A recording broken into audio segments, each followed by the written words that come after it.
Hello আমার প্রিয় ছাত্রছাত্রীরা, আমি তোমাদের রাজুবাবু। আজকে বেশ অনেক দিন হলো ক্লাস নেওয়া হয়নি। তার মূলত কারণও আছে কিছু। সেই কারণ বলতে গেলে ইতিমধ্যে এইচএসের খাতা দেখার স্টার্ট হয়ে গেছে অলরেডি। এই কিছুদিন আগে খাতা পেলাম, তো এই কয়েকদিন তাড়াহুড়ো একেবারেই ক্লাস নেওয়া হয়নি, এর জন্য অত্যন্ত সরি। এরপরে আস্তে আস্তে পার্ট ভিত্তিক ক্লাসগুলোকে নিয়ে যায়। তোমরা সবাই নিশ্চয়ই ভালো থাকবে, ভালো আছো এবং পড়াশোনা করছো। দেখা যাক আজকের ক্লাস কি আছে বা কি বিষয়, সেটা একটু কাইন্ডলি দেখে। দেখো, মূলত দ্বাদশ শ্রেণীর যে অধ্যায় আমরা শেষ করে নিচ্ছিলাম, পঞ্চম অধ্যায় অর্থাৎ ফিফথ, আমি লিখলে বুঝতে পারবে, পঞ্চম অধ্যায় অর্থাৎ লেসন নাম্বার ফিফথ। সেখানে লেখা আছে প্রাকল্পিক এবং বৈকল্পিক নিরপেক্ষ ন্যায়। প্রাকল্পিক এবং বৈকল্পিক নিরপেক্ষ ন্যায়।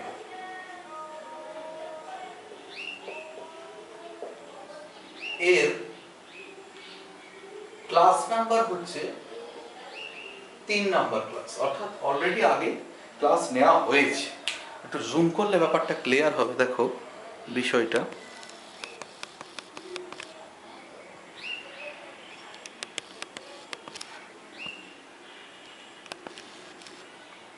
দেখ, প্রাকল্পিক এবং বৈকল্পিক নিরপেক্ষ ন্যায়ের অলরেডি আমরা ক্লাস নিয়েছি, দুটো ক্লাস অলরেডি নেওয়া হয়েছে।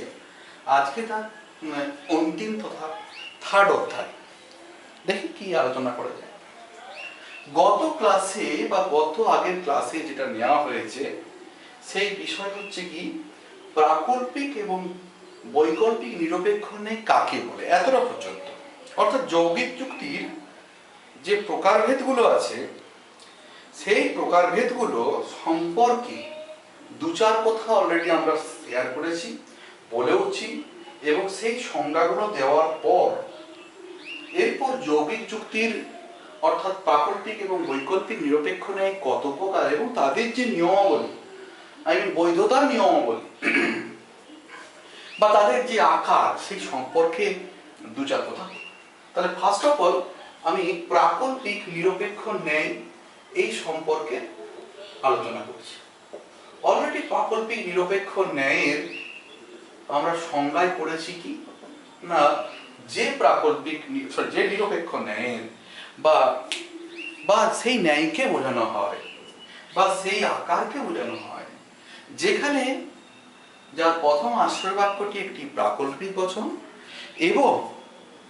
এবং সিদ্ধান্ত এবং অপ্রধান আশ্রয় বাক্য, এই দুটি হচ্ছে একটি নিরপেক্ষ বচন। যেহেতু মিক্স সিলোজিজম অর্থাৎ মিশ্র ন্যায়, তাই প্রাকল্পিকও থাকবে এবং সঙ্গে নিরপেক্ষ থাকবে।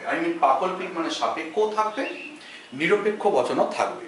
সাপেক্ষ বচন এবং নিরপেক্ষ বচনের সমষ্টি হচ্ছে মিশ্র ন্যায় তথা যৌগিক যুক্তি বা ইত্যাদি। তো ওগুলো তো আমরা ক্লাস অলরেডি করেছি। এখন আলোচনা করব প্রাকল্পিক নিরপেক্ষ ন্যায়ের যে আকার বা গঠন বা স্ট্রাকচার যেটাকে বলা হয়। এর গঠনটা হচ্ছে দুটো আছে। নাম্বার 1 কি আছে, এমপি, যার নাম হলো মোডাস মনেন্স। ভালো করে দেখে নাও,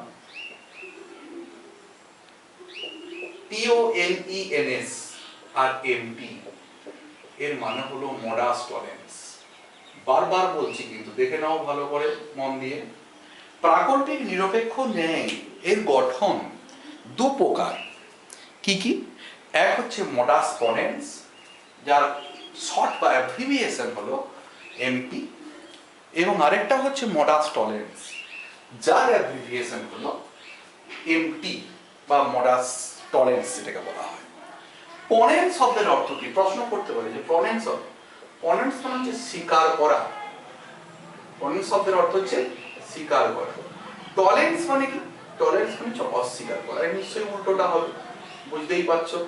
তাহলে স্বীকার করা এবং অস্বীকার করা, কাকে স্বীকার করবে কাকে অস্বীকার করবে, এই সপক্ষে আমরা দু চার কথা বলবো। ভালো করে দেখে নাও, আমি আবার বলছি, লেসন নাম্বার 5 প্রাকল্পিক এবং বৈকল্পিক নিরপেক্ষ ন্যায়ের অর্থাৎ হাইপোথেটিক্যাল এবং ডিসজাংটিভ সিলোজিজমের যে অন্তিম তথা শেষ ক্লাসের, বা ক্লাস যদি আজকে শেষ না হয় আবার একটা ক্লাস নেওয়া হবে, সেটা কোনো ম্যাটার হবে না। আর তৃতীয় নম্বর ক্লাসে কি দেখানো হচ্ছে, প্রাকল্পিক নিরপেক্ষ ন্যায়ের যে গঠন অর্থাৎ কত প্রকার। প্রাকল্পিক নিরপেক্ষ ন্যায়ের গঠন হচ্ছে দু প্রকার। নাম্বার 1 এমপি, যার অর্থ হচ্ছে মোডাস পনেন্স, এবং এমটি যার অর্থ হচ্ছে মোডাস টলেন্স। পনেন্স শব্দের অর্থ হচ্ছে স্বীকার করা এবং টলেন্স শব্দের অর্থ হচ্ছে অস্বীকার করা। এই হচ্ছে ব্যাপারটা। এবার কাকে স্বীকার করব, তাহলে দেখো, প্রথম আকারটি হলো প্রাকল্পিক নিরপেক্ষ ন্যায়ের প্রথম আকার, নাম্বার 1, এক নম্বর আকার হচ্ছে কি, যেখানে কি করবে, মনে করো একটা প্রাকল্পিক বচন, এটা একটা প্রাকল্পিক বচন দেখা গেল, সেখানে কিরকম থাকবে, সাপোজ আমি একটা লিখলাম, যদি বৃষ্টি হয় তবে মাটি ভিজবে। এই বৃষ্টি হয়টাকে পি দিয়ে চিহ্নিত করলাম, মাটি ভিজেটা কিউ দিয়ে চিহ্নিত করলাম। দেখতে পাচ্ছ, এটি একটি সাপেক্ষ বচন। এর প্রধান আশ্রয় বাক্যটি হচ্ছে একটি প্রাকল্পিক বচন। দেখতে পাচ্ছ, প্রাকল্পিক বচন প্রধান আশ্রয় বাক্যটি একটি। নিচে কি লিখলাম, বৃষ্টি হয়েছে, অর্থাৎ পি। অতএব তাহলে মাটি ভিজেছে,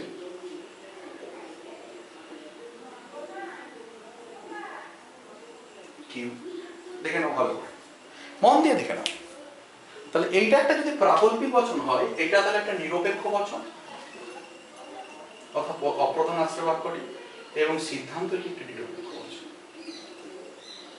তাই এই নিরপেক্ষ এবং প্রাকল্পিক অর্থাৎ সাপেক্ষ বচনের যৌগিক ফল বা যুক্ত ফলই কিন্তু এটা একটা কি না এমপির আকার। দেখতে পাচ্ছ, একটা প্রাকল্পিক নিরপেক্ষ ন্যায়ের ফার্স্ট আকার, অর্থাৎ এ, আমি এ দিয়ে চিহ্নিত করলাম।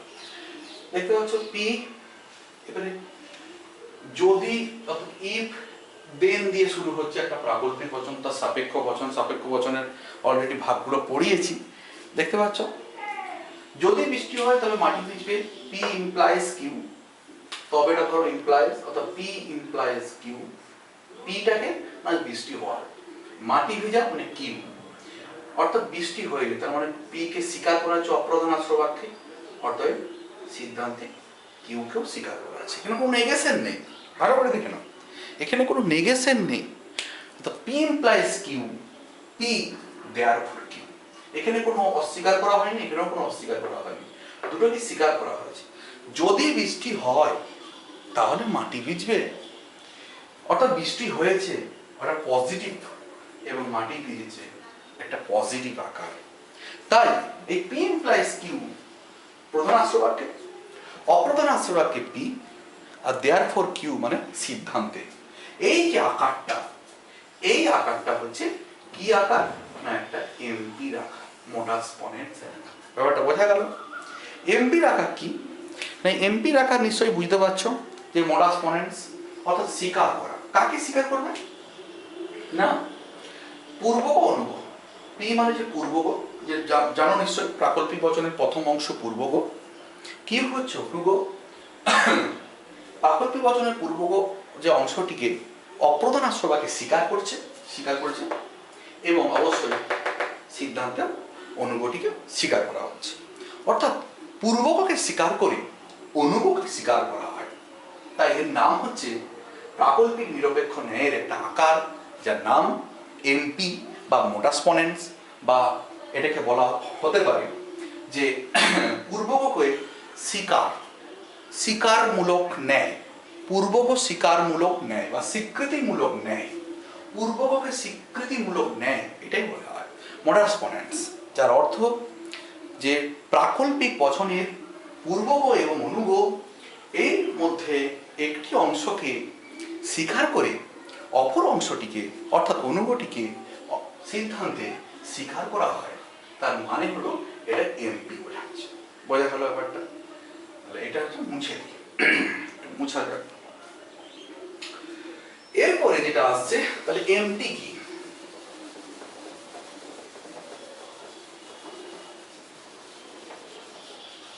দেখো এমটি কি, তাহলে আমি এখানে এমটির আকারটা একটু লিখে নিই। যেখানে P implies Q, P therefore Q, এটা এমটির আকার। এমটি বা যেটাকে বলা হয় মোডাস টলেন্স, এইটা কি? টলেন্স মানে শব্দের অর্থ হচ্ছে অস্বীকার করা। কাকে অস্বীকার করবে? না যে কোনো একটা বিষয়কে, হয় পূর্বককে নয় অনুগকে, হয় পূর্বককে নয় অনুগকে, কাকে অস্বীকার করবে সেটা আমরা একটু দেখে নাও। আমি একটা ছোট্ট উদাহরণ দিই। যদি বৃষ্টি হয় তবে মাটি ভিজবে,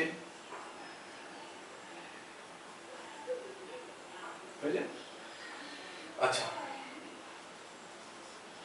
মাটি ভিজেনি, তাহলে অতএব বৃষ্টি হয়নি। দেখে নাও, এর একটা উদাহরণটা দেখে নাও। দেখো উপরের অংশটা, যেটা যদি বৃষ্টি হয় মাটি ভিজবে, এটা আমরা এমপির ক্ষেত্রেও নিয়েছিলাম, অর্থাৎ মোডাস পনেন্সের ক্ষেত্রে নিয়েছিলাম। সেখানেও দেখলাম আমরা কি দেখলাম না, দেখো যে বৃষ্টি হওয়ার একটা আমি লিখে দিচ্ছি এখানে, এটা পূর্বগ পি, মাটি ভিজবে কিউ। বুঝতে পারছো পূর্বগ অনুভব কাকে বলে? না প্রাকল্পিক বচনে প্রথম অংশটাকে বলা হয় পূর্বগ, আর শেষ অংশ বা বাকি অংশটা বা রেস্ট অফ যে স্টেটমেন্টস, সেই রেস্ট অফ স্টেটমেন্টটাকে বলা হচ্ছে অনুগ। এখন এই বৃষ্টি হওয়া এবং মাটি ভেজা, এটা ডিপেন্ড করছে একটা সাপেক্ষ বচন, তাই উপরে একটা প্রাকল্পিক বচন বলতে পারি। এবং এই প্রাকল্পিক বচনের কোন অংশটিকে অস্বীকার করা হচ্ছে অপ্রধানাস্য বাক্যে? দেখতে পাচ্ছ অনুগটিকে অস্বীকার করা হয়েছে, অর্থাৎ মাটি ভিজেনি। তার মানে এখানে কি দেওয়া হয়েছে? Q, negation Q. এবং লাস্ট আছে দেখো, এবং সিদ্ধান্তে যে বলা হয়েছে বৃষ্টি হয়নি, তার মানে শুধু পি নয় বরং নেগেশন পি। দেখতে পাচ্ছ? তাহলে এই আকারটা কিরকম আকার? P implies Q, negation Q, therefore negation P. এইটা যে আকার, এটাকে বলা হচ্ছে এমটি বা মোডাস টলেন্সের আকার। বোঝা গেল ব্যাপারটা? মোডাস টলেন্সের আকারটা কি বোঝা গেল? মোডাস টলেন্সের আকারটা দেখতে পাচ্ছ যে যে কোনো একটা বিকল্প পূর্বককে মানে অংশকে অর্থাৎ অনুগটিকে অস্বীকার করে অপ্রধানাস্য বাক্যে সিদ্ধান্তে পূর্বকটিকে অস্বীকার করা হচ্ছে। বোঝা যাচ্ছে? দেখতে পাচ্ছ এটা নেগেশন আছে। নেগেশন মানে অস্বীকৃতি। নেগেশন শব্দের অর্থ হচ্ছে কি? অস্বীকৃতি, অর্থাৎ অস্বীকার করা হচ্ছে। অস্বীকার করা হচ্ছে, কাকে অস্বীকার করা হচ্ছে? না অনুগটিকে অস্বীকার করা হয়েছে। এখানে অনুগটিকে অস্বীকার করে অপ্রধানাস্য বাক্যে সিদ্ধান্তে পূর্বকটিকে অস্বীকার করা হচ্ছে। তাই P implies Q, negation Q, therefore negation P, এটা একটা এমটি বা মোডাস টলেন্স, বা বলা যেতে পারে অনুগ অস্বীকার মূলক বা অস্বীকৃতিমূলক ন্যায়, এটা একটা বলা যেতে পারে। তাহলে প্রাকল্পিক নিরপেক্ষ ন্যায় দুটো গঠন পড়া হয়ে গেল, দুটো আকার পড়া হয়ে গেল। একটা এমপি যেটাকে বলা হয় পূর্ব স্বীকৃতি জনিত ন্যায়, আর একটা হচ্ছে অনুগ অস্বীকৃতি জনিত ন্যায়, যার নাম হচ্ছে এমপি। দেখতে পাচ্ছ ভালো করে? যদি বৃষ্টি হয় এটা পি ধরে নিলাম, তবে মাটি ভিজবে এটা কিউ ধরে নিলাম, মাটি ভিজেনি অর্থাৎ negation Q, therefore negation P. তাহলে P implies Q, negation P, negation Q, therefore negation P. এই পি কিউ এগুলো একটা গ্রাহক বা ভ্যারিয়েবল বলা যেতে পারে। পি কিউ এগুলো হচ্ছে গ্রাহক বা ভ্যারিয়েবল। এটা পড়বো আমরা, বিশেষত পড়বো সত্যাপেক্ষ বচন, অর্থাৎ ট্রুথ ফাংশনাল প্রপোজিশন। ওই ট্রুথ ফাংশনাল প্রপোজিশনে যে পি জিনিস কি বা কিউ কি বা নেগেশন কি, এসব জিনিসগুলো ভালো করে একটু পড়া যাবে। এখন আপাতত তোমরা দেখে নাও, পি মানে হচ্ছে এই অংশটা অর্থাৎ পূর্বক অংশ, কিউ মানে হচ্ছে অনুগ অংশ। তাই এই যে দ্বিতীয় যে আকার, এই দ্বিতীয় আকারটিতে কি স্বীকার করা হয়েছে? কিরকম স্বীকার করা হয়েছে? না বলা হচ্ছে যে অনুগকে অস্বীকার করে পূর্বককে অস্বীকার করা হচ্ছে। তাই এটা বলা হচ্ছে অনুগ অস্বীকৃতিমূলক ন্যায়। ভালো করে বলো, অনুগ অস্বীকৃতিমূলক ন্যায়। নিশ্চয়ই তোমরা দেখে নিয়েছো। এরপরে আমি একটু বলি বিষয় সম্পর্কে। তাহলে অলরেডি আমি আগে আলোচনা করেছি যে প্রাকল্পিক এবং প্রাকল্পিক নিরপেক্ষ ন্যায়ের যে গঠন, সেখানে দুটো জিনিস আছে, এক নাম্বার এমপি আর এক নাম্বার এমটি। আমি এটা মুছে দিব বুঝতে পারবো।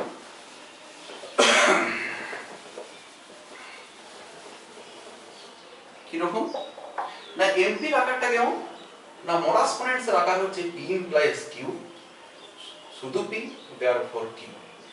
আর এমটির আকার হচ্ছে কি P implies Q negation Q therefore negation P. Already আমি বিশদের সম্পর্কে বললাম, দেখে নাও ভালো করে।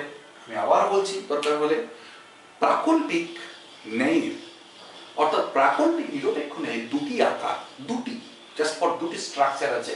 নাম্বার ওয়ান একটা পি এমপি, যার মানে হচ্ছে মোডাস পনেন্স, আর একটা এমটি যার অর্থ হচ্ছে মোডাস টলেন্স। পোনেন্স শব্দের অর্থ হচ্ছে পোনেন্স, POLENS, POLENS শব্দের অর্থ হচ্ছে স্বীকার করা। টলেন্স শব্দের অর্থ হচ্ছে TOLLENS, এর অর্থ হচ্ছে অস্বীকার করা। কাকে অস্বীকার করবে বা কাকে স্বীকার করবে? দেখো স্বীকারটা দেখে নাও, পি ইমপ্লাইজ কিউ একটা বুঝতেই পারছো, একটা প্রাকল্পিক বচন, আই মিন সাপেক্ষ, বা এটাকে নন ক্যাটেগরিক্যাল প্রপোজিশন বলা হচ্ছে।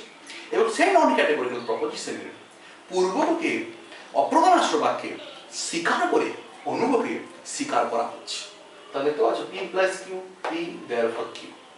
আর এটা দেখো এমটি কি না, এখানে একটি প্রাকল্পিক বচনের প্রথম অংশটিকে নয় বরং দ্বিতীয় অংশ তথা অনুগটিকে অস্বীকার করে সিদ্ধান্তে প্রথম অংশ তথা পূর্বকে অস্বীকার করা হচ্ছে। অর্থাৎ পি ইমপ্লাইজ কিউ অপ্রধানাশ্র বাক্যে নেগেশন কিউ, অতএব বা সিদ্ধান্তে নেগেশন পি। তাই এটাকে বলা হতে পারে এমটি বা টলেন্স, মানে মাঝখানে তাকে অস্বীকার করা হচ্ছে। তার এই নামই বলতে পারো এটা একটা অনুগ অস্বীকৃতিমূলক ন্যায় বলতে পারো, আর এটা পূর্বগ স্বীকৃতিমূলক। দেখতে পাচ্ছ পূর্বগ, পি মানে পূর্বগ আর কিউ মানে হচ্ছে অনুগ। এখানে নেগেশন দেওয়া মানে হচ্ছে অস্বীকৃতি করা হয়েছে, এখানে নেগেশন নেই মানে হচ্ছে অস্বীকৃতি করা হয়নি বা স্বীকার করা হয়েছে। দেখে নাও ভালো করে, ভালো করে দেখে নাও।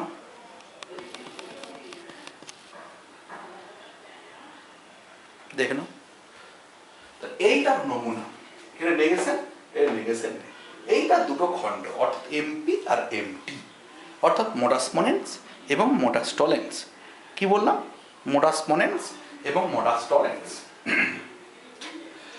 এরপরে একটা বিষয় আসছে, যদি কোনো কারণবশত এগুলোকে অস্বীকার করা হয়, তার মানে এগুলো যদি দোষ উৎপন্ন হয়, তখন সেই দোষটা কি হবে দেখেন। আমি লিখতে পারি, এগুলো নিয়ম পড়ে দিলাম। এরপরে প্রাকল্পিক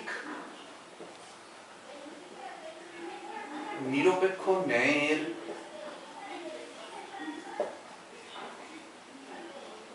বৈধতা বিচার তথা নিয়ম। ভালো করে দেখে না, দুটো নিয়ম, একটা কি এমপি নিয়ম আর একটা এমটি নিয়ম। এমপি নিয়ম P implies Q, P therefore Q, এটা একটা। আর এমটি হচ্ছে P implies Q negation Q therefore negation, এটা। এটা দুটোই কিন্তু ভ্যালিড আর্গুমেন্ট, এটাও ভ্যালিড, এটাও ভ্যালিড, অর্থাৎ বৈধ। ভ্যালিড শব্দের অর্থ কি? বৈধ। ভ্যালিড শব্দের অর্থ কি? বৈধ। ভালো করে দেখে নাও, এটা যে বৈধ আকার। কিন্তু প্রশ্ন তোমাদের দেখো বিভিন্ন টাইপের তো পড়ে, এমন একটা উদাহরণ দিল যে উদাহরণটাতে তোমাকে বলতে বলবে যে এইটা কি অ্যাকচুয়ালি, অর্থাৎ কি দোষ ঘটেছে, তখন তোমাকে কিন্তু লিখতে হবে। এখন প্রথমটা যেটা আছে এমপির যদি মানে বৈধতা বিচার যদি করা হয়, তাহলে সেটা কিরকম হবে দেখে যাও। নিয়ম কিন্তু বলছে পি ইমপ্লাইজ কিউ, শুধু পি দেয়ারফর কিউ, অর্থাৎ পূর্বকে স্বীকার করে অপ্রধান আশ্রয় বাক্যে সিদ্ধান্তে অনুগটিকে স্বীকার করা হচ্ছে। এটি কিন্তু বারবার বলছে, এটি নিয়ম, বৈধতার নিয়ম।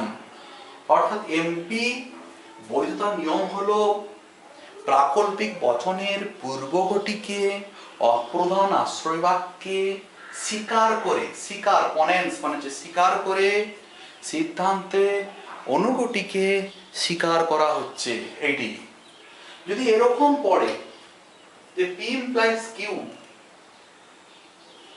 Q therefore P, এটা কি ভ্যালিড না ইনভ্যালিড যদি বলে তাহলে কি করবে, বা কি দোষ ঘটেছে যদি বলে ইনভ্যালিড হলে কি বলবে? দেখে নাও ভালো করে। যে আমার একটা উদাহরণ পড়লো তোমাদের পরীক্ষায় করতে দিল, P implies Q, একটা উদাহরণই দিল, যেমন যে যদি আকাশে বৃষ্টি হয় তাহলে মাটি ভিজবে, এখানে মাটি ভিজেছে অতএব বৃষ্টি হয়েছে, এরকম যদি একটা উদাহরণ দেয় এবং সেখানে বললো এই উদাহরণে কি আছে, মানে কি দোষ ঘটেছে এবং কেন হয়েছে এবং নামটা কি, দোষটার নাম কি, তখন কি বলবে তোমরা? বুঝতেই পারছো এর একটাই নিয়ম, যে এটা একটা নিয়ম, এই নিয়মের তারতম্য ঘটেছে। এইটা একটা ভ্যালিড নিয়ম, এইটা একটা ইনভ্যালিড নিয়ম। কেন ইনভ্যালিড নিয়ম না, প্রাকল্পিক নিরপেক্ষ ন্যায়ের প্রথম অংশে বা প্রথম আকারে বলা হয়েছে যে পূর্বগটিকে স্বীকার করে অনুগটিকে স্বীকার করা হয়। অর্থাৎ কোথায় স্বীকার করা হয়? অপ্রধান আশ্রয়বাক্যে পূর্বগটিকে স্বীকার করে সিদ্ধান্তে অনুগটিকে স্বীকার করা হয়। কিন্তু এখানে দেখতে পাচ্ছ অনুগটিকে অপ্রধান আশ্রয়বাক্যে স্বীকার করে সিদ্ধান্তে পূর্বগটিকে স্বীকার করা হয়েছে, যা পুরোপুরি নিয়মের বিরুদ্ধ। তাই এটার নাম হচ্ছে অনুগ বা দোষ ঘটেছে, অনুগ স্বীকৃতি জনিত দোষ। এটার মানে অনুগ স্বীকৃতি জনিত দোষ। প্রশ্ন করতে পারে যে অনুগ স্বীকৃতি জনিত দোষ কি, তার মানে কি P implies Q, P therefore Q, এটা এরকম থাকবে না, বরং এটা কি হলো P implies Q, Q therefore P, অর্থাৎ অপ্রধান আশ্রয়বাক্যে অনুগটিকে স্বীকার করে সিদ্ধান্তে পূর্বগটিকে স্বীকার করা হচ্ছে, তাই এর নাম হলো অনুগ স্বীকৃতিজনিত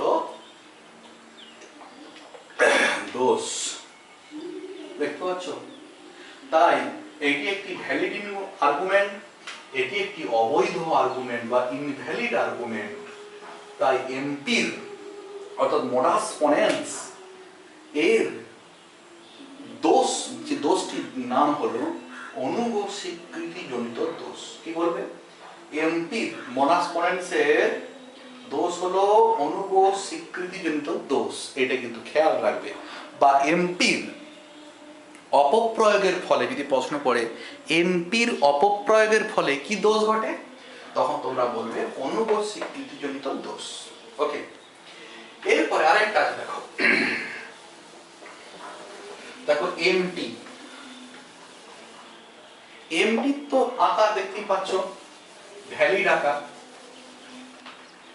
এর ভ্যালিড আকার কিরকম ছিল না, P implies Q, অপ্রধান আশ্রয়বাক্যে নেগেশন Q, সিদ্ধান্তে নেগেশন P।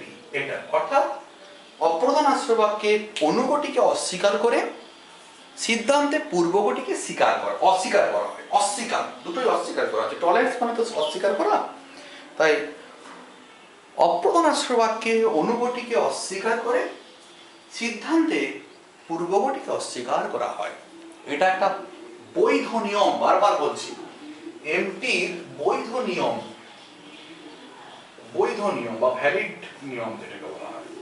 এখন যদি তোমাদেরকে এরকম প্রশ্ন পড়ে যে ঠিক আছে এমটির এর অবৈধ নিয়মটা কি, এর অবৈধ নিয়ম বিষয়টা কোথায় গেল বা কি হবে, তখন এরকম থাকবে P implies Q, negation B, therefore negation P, sorry Q।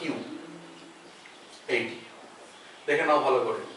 P implies Q পরীক্ষায় পড়তে পারে, P implies Q, negation P, therefore negation Q।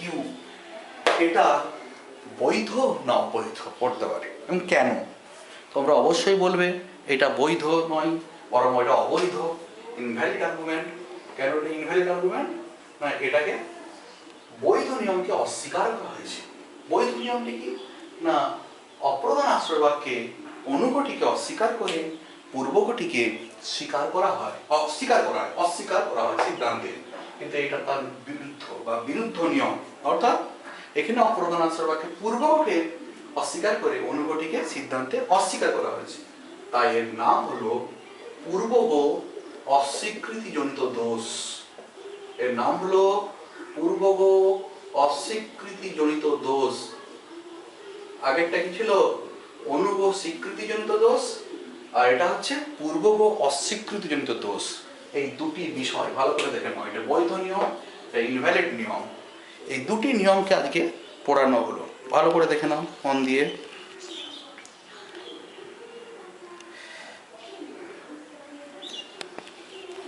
এখন বিষয় হচ্ছে কি, এই দুটি বিষয় আমরা অলরেডি পড়লাম বা বললাম, বিষয় সম্পর্কে উল্লেখ করলাম। এর এমপি এবং এমটির বৈধ আকার এবং একটা অবৈধ আকার অলরেডি আমি ডেসক্রাইব করা হলো। এখন বৈধ আকারে যে দোষটা হলো সেটা হচ্ছে অনুগ স্বীকৃতিজনিত দোষ, আর এমটির যে অবৈধ আকারটা হচ্ছে পূর্বগ অস্বীকৃতিজনিত দোষ। এটা বৈধ আকার P implies Q negation Q therefore negation P, আর P implies Q negation Q therefore negation P therefore negation Q থাকলে এটা তার উল্টোটা হচ্ছে, অর্থাৎ অবৈধ নিয়ম। অর্থাৎ পূর্বগকে অস্বীকৃত করে সিদ্ধান্তে অনুগটিকে অস্বীকার করা হচ্ছে, যা নিয়মের বিরুদ্ধ। অর্থাৎ প্রাকল্পিক নিরপেক্ষ ন্যায়ের যে দ্বিতীয় নিয়ম এমটির, তার নিয়মের বিরুদ্ধ। তাই এই সম্পর্কে বলতে গেলে এই দুটি কথা আলোচনা করতে হবে, এর নিয়ম কি এবং এর বৈধতার বিচার কি হতে পারে, সেই সপক্ষে আলোচনা করা হলো। অর্থাৎ পূর্বগ অস্বীকৃতিজনিত দোষ কাকে বলে বা অনুগ স্বীকৃতিজনিত দোষ কাকে বলে অলরেডি আমরা ডিসক্রাইব করলাম। এর পরের ক্লাসে সেটা হচ্ছে বাকি একটা অংশ আছে বৈকল্পিক নিরপেক্ষ ন্যায়, এর সম্পর্কে আলোচনা করা হবে। অর্থাৎ ডিসজাংটিভ সিলোজিজম সম্পর্কে আলোচনা করা হবে। তাহলে আজকে কি হলো? আজকে প্রাকল্পিক নিরপেক্ষ ন্যায়ের দুটি গঠন, অর্থাৎ দুটি যে গঠন স্ট্রাকচার, সেই সম্পর্কে আলোচনা করা হবে। একটি এমপি এর মোডাস পনেন্স আর একটি এমটি মোডাস টলেন্স, এবং তার বৈধ নিয়ম এবং অবৈধ নিয়ম, এবং এমটির বৈধ নিয়ম ও অবৈধ নিয়ম সম্পর্কে আলোচনা করা হবে, তাদের দোষগুলো উল্লেখ করা হবে। ঠিক আছে? কোনো অসুবিধা থাকলে অবশ্যই বলবে, পরের ক্লাসে আলোচনা করা হবে। লেসন নাম্বার 3 চলছে, ক্লাস নাম্বার 3 চলছে, আস্তে আস্তে করে এগিয়ে যাওয়া হবে। এই লেসনটা একটু বড়, আস্তে আস্তে আলোচনা করা হবে। ঠিক আছে? ভালো থাকবে, কোনো প্রশ্ন থাকলে অবশ্যই করবে। চলো, stay safe, stay at home and continue study. That's all.